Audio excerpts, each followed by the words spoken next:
maanta waxaynu ka soo qayb galnay baartigii celebrationkii Independence Day ee Pakistan. Maanta dad badan baan weydiiyey waxay ka garanayaan dansigeena ama traditional danska Soomaalida iyo cuntadeena iyo meeshay ku taalo Soomaali. Ila dhageysta hadaladaygu yiraahdo. Assalaamu calaykum. Walaikum assalam. I will show you one dance, okay? Then you will tell me which country this dance belongs, okay? Kenya?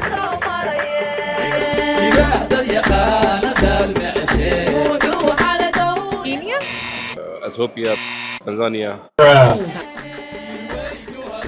That's a Somalian cultural dance. Of course, this dance is from Somalia. What do you know about Somali people? I have few of the Somalian friends. They're very nice people, some very peaceful people, and I like the way that Somalian girls they're wearing hijab. Well, they were quite friendly and good and very open heart and kind. They are very nice people, gentle people. One of my best friend, Mr. Mujahid, is from Somali.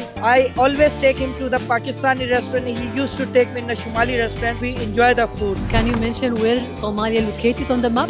Somalia is near Egypt somewhere.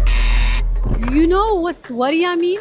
Waria mean, hey boy. Yes, right. That's Somalian, right? waad ila maqasheen jawaabtay ka bixiyeen su'aalahan weydiiyey maxay dila tahay igu soo qora comment